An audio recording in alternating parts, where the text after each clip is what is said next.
Hello everyone, कैसे हैं आप सब। एक बार पुनः शिव कोचिंग क्लासेस पर स्वागत है। उम्मीद करता हूं आप सब अच्छे होंगे। क्लास 12th मैथ में चैप्टर नंबर 3 का प्रश्न बैंक का जो ऑब्जेक्टिव सोल्यूशन यहाँ पे हम प्रोवाइड करने वाले हैं। इसके पहले चैप्टर 1 चैप्टर 2 का करा दिया था। यदि चैनल पे पहली बार है चैनल को सब्सक्राइब जरूर कर लें और इसे बच्चों आप जितने लोगों तक शेयर करोगे तो अगला चैप्टर उतना ही फास्ट आएगा। ठीक है, चलिए शुरू करते हैं। अपना पहला प्रश्न बच्चों कि 3 × 3 यानी 3x3 कोटि का व्यू है, यानी टोटल इसमें नंबर कितने होंगे 9, यानी 9 अवयवों से मिलकर बना हुआ है और प्रत्येक प्रविष्टि में 0 या 1 यानी हमको बच्चों यहाँ पर बोल के रखा है कि 0 या 1 ही है, यानी 2 प्रकार से हम इसको समायोजित कर सकते हैं। और पावर में यदि 9 लगा दोगे बच्चों, इसका फार्मूला होता है तो आंसर आ जाएगा इसमें टोटल कितने अवयव, बोला ना अवयवों की कुल संख्या कितनी होगी, तो 512 प्रकार के अवयव बना सकते हैं। ठीक है, ये आपका हो जाएगा 2 का घात 9। ठीक, इसके बाद एक वर्ग अवयव में बच्चों m का मतलब होता है पंक्ति और n का मतलब होता है स्तंभ।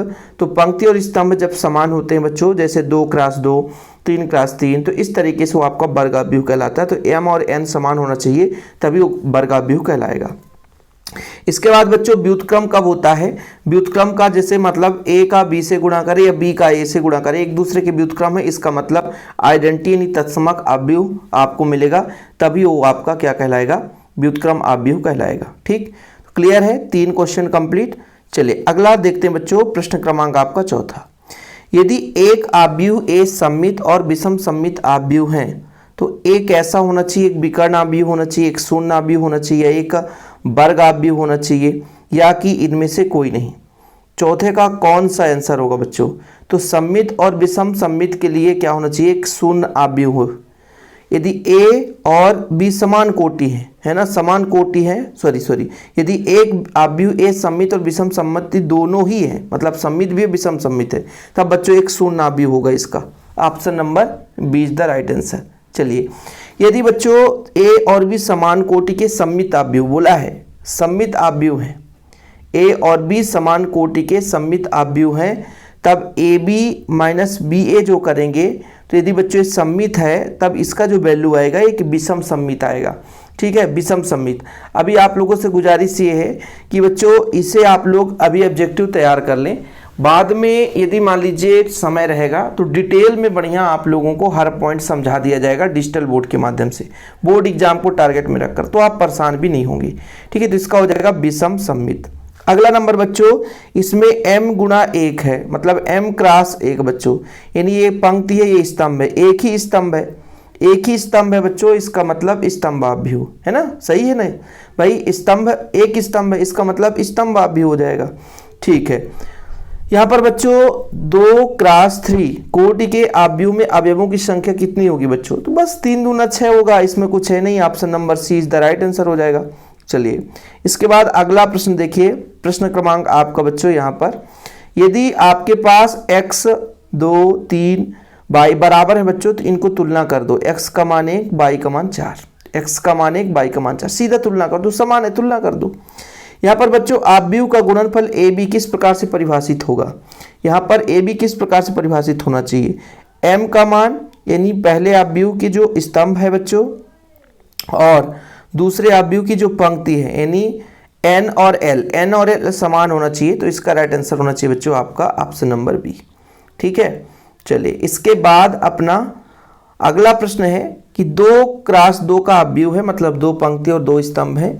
यहाँ पर ऐसा देखिए रखा बच्चों, तो पहली पंक्ति और दूसरे स्तंभ यानी i का मान 1 और j का मान 2 रखो, तो 1 और 2 कितना हो जाएगा 3, और 3 का वर्ग 3 त्रिकाई 9 और 9/2 आपका बी नंबर राइट आंसर हो जाएगा।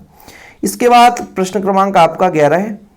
ठीक है, एक आपके पास a दे के रखा है और वर्ग अवयव निकालना है, मतलब इसी का गुणा इसी से करना बच्चों, इसी का गुणा इसी से करना। जैसे एक और यहाँ पर कर दो, 1 3 2 और 4, तो फर्स्ट रो फर्स्ट कॉलम से मल्टीप्लाई होता है, 1 1 कम 1 2 3 6 6 1 7 7 कहीं पे दिख रहा है कि बी नंबर।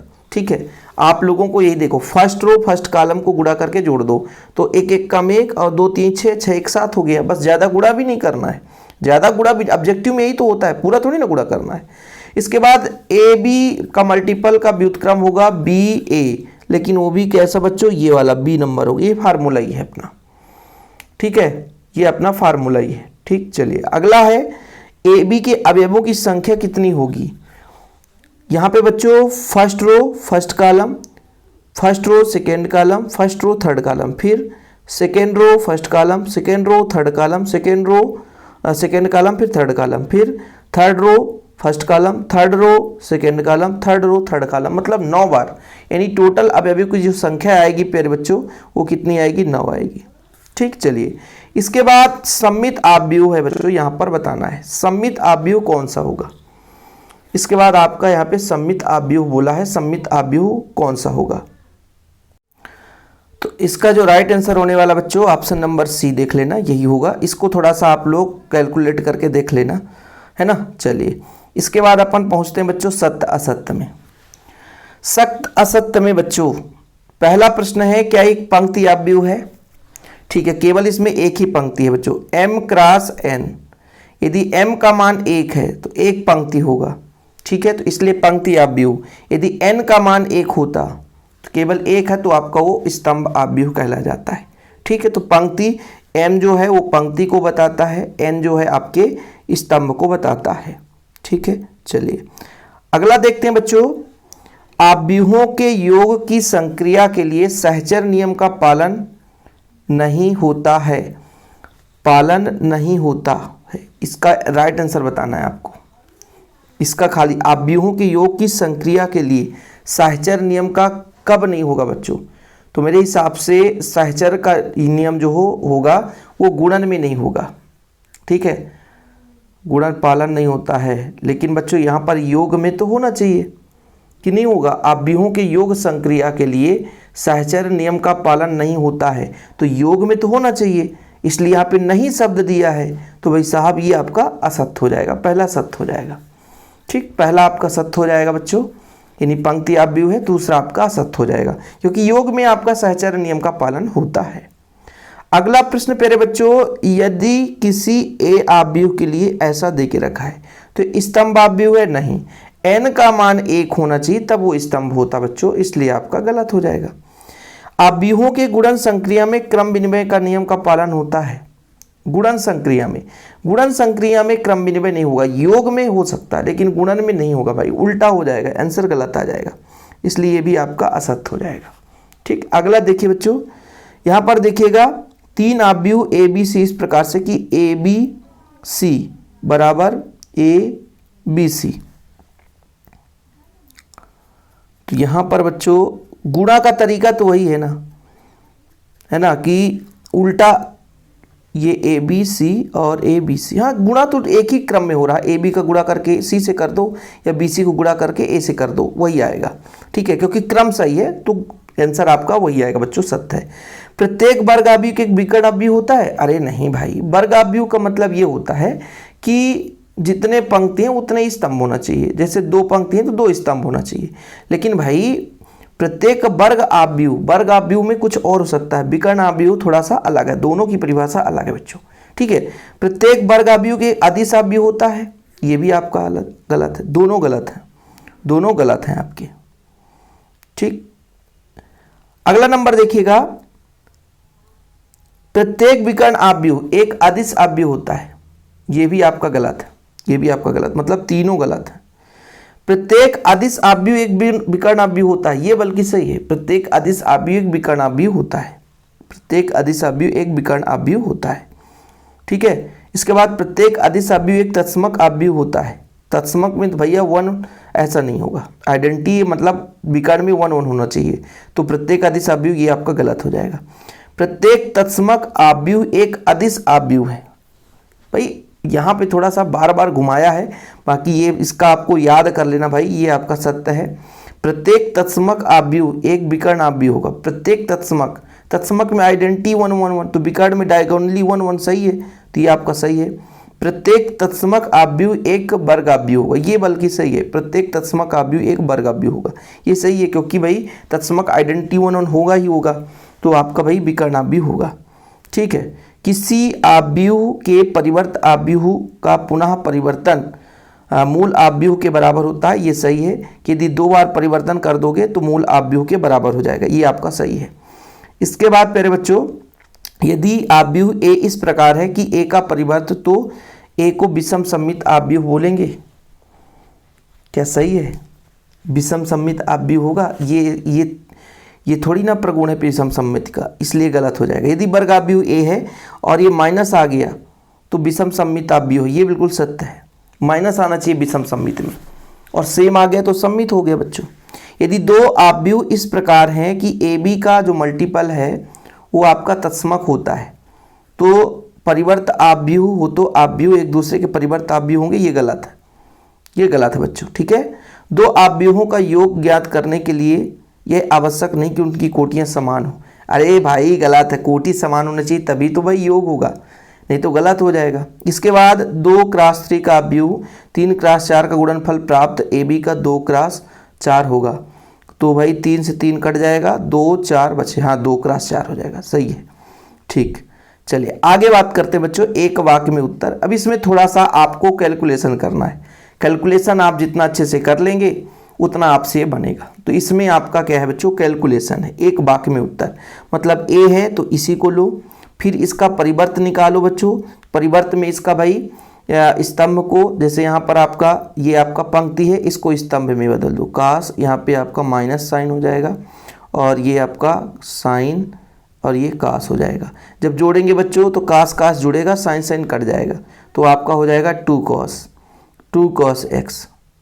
cos x है ना, और इधर 0 हो जाएगा, यहाँ 0 हो जाएगा, यहाँ पे 2 cos x। इसको 1 0 0 1 से तुलना करेंगे तो 2 cos x बराबर 1, cos x बराबर आपका 2, cos x बराबर 1/2 है ना, cos x बराबर 1/2, जो कि x का मान 60 डिग्री हो जाएगा बच्चों। कितना आ जाएगा, 60 डिग्री। ठीक है, इसका देखो, इसका परिवर्त निकाल के जोड़ेंगे तो इतना आएगा 2 cos x 0 0 2 cos x, जो कि 1 0 0 1 के बराबर होगा। तुलना करेंगे 2 cos x बराबर 1 तो cos x बराबर 1/2, तो x बराबर आपका 60 डिग्री आ जाएगा। चलो इसमें तो सीधा सीधा बच्चों क्या करना है, तुलना कर देना है। तुलना कर देना है तो a का मान कितना आ जाएगा, 3 आ जाएगा। इसमें कुछ करना नहीं है, तुलना कर देना है। ठीक, 2x2 कोटि का कोई तत्समक आव्यूह 1 0 0 1, ये आप लोग बना देना। ठीक, खत्म। विकर्ण आव्यूह का कोई उदाहरण दे दो, विकर्ण में हो बाकी सब 0 0 हो जाए। जैसे मान लीजिए 1 0 0 2, विकर्ण में बच्चों कोई आव्यूह होना चाहिए बाकी 0, ये भी आपका विकर्ण आव्यूह कह लग सकता है। यानी विकर्ण के अलावा सब 0 हो जाए तो वो विकर्ण आव्यूह कहलाता है। कोई भी उदाहरण दे सकते हो, 2x2 का जैसे 3 कर दिया, 0 कर दिया, 0 कर दिया, 2 कर दिया, ये भी आपका एक विकर्ण आव्यूह, ये भी आपका क्या है, विकर्ण आव्यूह है। ठीक है बच्चों, चलिए आगे देखिए, तत्समक आव्यूह को उदाहरण सहित परिभाषित कीजिए। ये परिभाषा आप लोग लिख लेना कि तत्समक आव्यूह क्या कहलाता है, कि एक वर्ग आव्यूह जिसके मुख्य विकर्ण के सभी अवयव एक हों। विकर्ण आव्यूह भाई, तत्समक आव्यूह का मतलब एक कोई वर्ग आव्यूह है जिसका विकर्ण 1 1 हो, बाकी तो 0 हो, बाकी 0 हो, बाकी 0 हो बच्चों, बाकी 0 हो, बाकी क्या हो, 0 हो, तो आपका वो तत्समक आव्यूह कहलाता है। चलिए, यानी विकर्ण में 1 1, बाकी सभी अवयव 0 हो गए। तत्समक आव्यूह को उदाहरण दो समझाइए। विकर्ण आव्यूह किसे कहते हैं बताइए। विकर्ण आव्यूह का मतलब विकर्ण के अतिरिक्त सभी अवयव शून्य विकर्ण आव्यूह कहलाता है। यदि a का मान देके रखा, b का मान देके रखा, तो 2 का गुणा करके और बच्चों b से जोड़ देना। तो 2 का गुणा करके मैं जोड़ दूं, 2 1 कम 2 और 10 जोड़ेंगे तो 12 हो जाएगा। फिर 0, यहाँ पे 2 का गुणा 0 से करेंगे और 2 जोड़ेंगे तो बच्चों तो 2 ही आएगा। 2 दूना 4, 4 5 9 हो जाएगा। फिर 2 3 6, 6 6 12 हो जाएगा। ये आंसर आ गया। हाँ, ब्रैकेट लगा देना, ब्रैकेट लगा देना। ठीक, चलिए इसके बाद बच्चों आव्यूहों के योग का क्रम विनिमय का नियम। क्रम विनिमय के नियम a + b है, वो आपका b + a, ये आपके आव्यूहों के योग का क्रम विनिमय का नियम है बच्चों। योग के क्रम विनिमय का नियम, वर्ग आव्यूह a को सम्मित आव्यूह और विषम सम्मित आव्यूह के रूप में यदि बताना है तो ये होता है बच्चों 1/2 a + a परिवर्त। ठीक है, फिर प्लस का 1/2 a - a परिवर्त। यहाँ पे परिवर्त नहीं बच्चों, ठीक है, a - a परिवर्त। ये आपका सम्मित और विषम सम्मित का योग है। इसके बाद इसका बच्चों आपको है ना, जैसे मान लीजिए 2 4 1 3 है, इसका गुणा वर्ग आव्यूह है तो 2 4 1 3, इसका गुणा करो, first row first column, first row second column. तो ये आप लोग कर लेना। पंक्ति आव्यूह को परिभाषित करिए। पंक्ति आव्यूह का मतलब जिसमें केवल और केवल एक पंक्ति हो बच्चों, वो पंक्ति आव्यूह कहलाता है। जैसे कोई एक पंक्ति, जैसे 1 4 5, बस ये आपका आव्यूह हो गया, ये पंक्ति आव्यूह हो गया। ठीक है। चलिए इसके बाद अपना बच्चों पहुंच गए कहाँ, रिक्त स्थान की पूर्ति कीजिए। पहला जो प्रश्न है कि पंक्ति आव्यूह में पंक्तियों की संख्या कितनी होती है। पंक्तियों की संख्या 1 होगी। वर्ग आव्यूह में पंक्तियों की संख्या स्तंभों की संख्या के बराबर होगी बच्चों, बराबर होगी, हिंदी से लिख लेना बराबर होगी, ठीक है। ऐसा वर्ग आव्यूह जिसमें विकर्ण के प्रत्येक प्रकृष्ट 1 है बच्चों, तो वो आपका तत्समक आव्यूह कहलाएगा, तत्समक आव्यूह कहलाएगा। भाई विकर्ण में 1 1 है, जैसे 1 0 0 1, ये विकर्ण आव्यूह भी है, तत्समक है। 1 1 है तो मतलब ये तत्समक है, विकर्ण में 1 1 है मतलब तत्समक है, ठीक है बच्चों। चौथा, a एक वर्ग आव्यूह है, i एक तत्समक आव्यूह है, तो यदि a का i से गुणा करेंगे बच्चों तो आपका एक प्रकार से विकर्ण आव्यूह प्राप्त होगा, है ना। कौन सा आव्यूह प्राप्त होगा बच्चों, नहीं विकर्ण नहीं, एक वर्ग वही आव्यूह सेम a के ही बराबर होगा, मतलब a का i से गुणा करेंगे तो a ही मिलेगा। चलिए a स्क्वायर का मल्टीप्लाई करना आपको बता दिया गया है। अब बच्चों a21 i का मान 2 रख दो और j का मान 1 रख दो, तो 4/3 आ जाएगा इसका, 4/3 आ जाएगा। कितना आ जाएगा, 4/3 आ जाएगा। कितना आ जाएगा बच्चों, 4/3, यही तो आएगा। और यदि वर्ग लगाओ तो यहाँ पे वर्ग नहीं लगा, ध्यान रखिएगा, 4/3 है, ठीक है, वर्ग नहीं लगा है, ध्यान रखिएगा। चलिए अगला है, यदि ए बी बराबर सी है, ठीक है, इसमें थोड़ा लंबा चौड़ा कहानी है कि ए बी बराबर सी है, ए बी सी है बच्चों, m क्रॉस 2 2 क्रॉस 3 4 क्रॉस 3 कोटि के आव्यूह है, तो m का मान बताओ। 2 से 2 कटेगा, 3 से 4 नहीं कटेगा भाई, तो ये 3 से 3 कट जाए, m का मान 4 आ जाएगा, 4 लिख देना बस, खत्म। a का परिवर्त आव्यूह a है, तो फिर से परिवर्त करेंगे बच्चों तो फिर से a निकल जाएगा, मतलब डबल बार परिवर्त करने से वही प्राप्त हो जाता है। इसके बाद वर्ग आव्यूह a का परिवर्त आव्यूह है, तो इसके योग करेंगे बच्चों तो क्या मिलेगा, एक सम्मित आव्यूह होगा, एक सम्मित आव्यूह हो जाएगा। कैसा आव्यूह, सम्मित आव्यूह। और यदि बच्चों माइनस है तो एक आपका विषम सम्मित हो जाएगा, अगला का विषम सम्मित हो जाएगा। ऐसा विकर्ण आव्यूह जिसके विकर्ण के सभी अवयव समान हो, वो आपके, यदि सभी अवयव समान है बच्चों, अदिश आव्यूह कहलाते हैं। एक ऐसा विकर्ण जिसके विकर्ण के सभी अवयव इकाई हो मतलब तत्समक होंगे, इकाई हो मतलब तत्समक, और अवयव समान, जैसे 2 2 2 विकर्ण में 2 2 है बच्चों, तो आपका विकर्ण में 2 2 है तो आपका वो कहलाता है अदिश आव्यूह।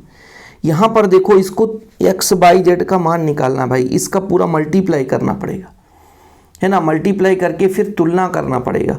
तो जब मल्टीप्लाई करेंगे कि यहाँ पर फर्स्ट रो फर्स्ट कॉलम से बच्चों, तो x प्लस वाई बराबर x प्लस वाई आएगा, फर्स्ट रो फर्स्ट कॉलम से, तो पहले खंड में x प्लस वाई आ जाएगा। फिर बच्चों फर्स्ट रो सेकेंड कॉलम में करेंगे तो यहाँ पे जो आपका आएगा फर्स्ट रो सेकेंड कॉलम में जो 2x प्लस वाई आ जाएगा, ऐसे आएगा।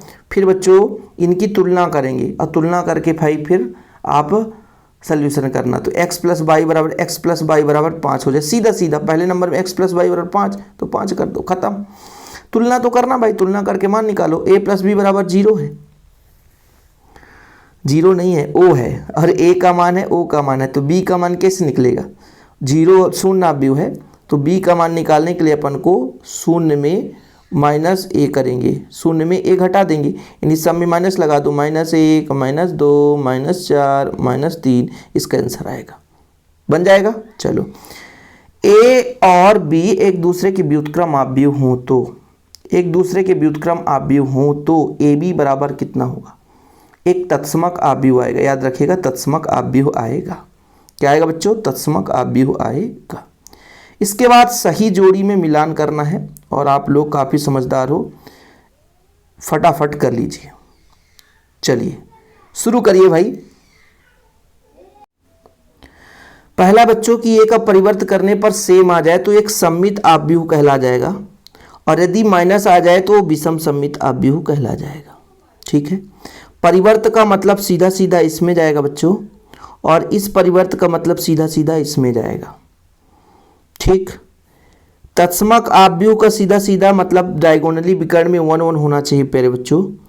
ये आपका a प्लस बी में b प्लस ए करेंगे तो ये आपका बच्चों यहाँ पे ये वाला चला जाएगा, है ना, क्रम विनिमय का नियम हो गया। इसका मल्टीप्लाई करेंगे बच्चों, इसका मल्टीप्लाई करेंगे a वाले का, तो फर्स्ट रो फर्स्ट कॉलम से करेंगे, 2 1 कम 2 और 1 1 कम 1, 2 1 3 हो जाएगा बच्चों। फिर 2 दूनी 4, दो दूनी 4, एक एक कम एक 5 आ जाएगा। तो इसका मल्टीप्लाई ये वाला आ रहा है, ठीक है सर। इसको जोड़ेंगे तो ये वाला अपना ये दे देगा। कोई बचा क्या, है ना, कोई बचा क्या, क्रम विनिमय का योग नियम हो गया, इधर ये वाला बच गया, एक दूसरे के व्युत्क्रम है, इसका ये हो जाएगा बच्चों, है ना। और m क्रॉस n ये वाला आपका बचा, कौन सा बच गया भाई, एक तो बच गया है ना, ये वाला। अच्छा ये वाला बच गया बच्चों, ये वाला क्वेश्चन नंबर 6 तो आपका ये हो जाएगा आई से। बस ठीक है, इस तरीके से अपना आज का टास्क खत्म होता है। चैनल पे पहली बार आए हैं, चैनल को सब्सक्राइब जरूर कर लें। जय हिंद, वंदे मातरम।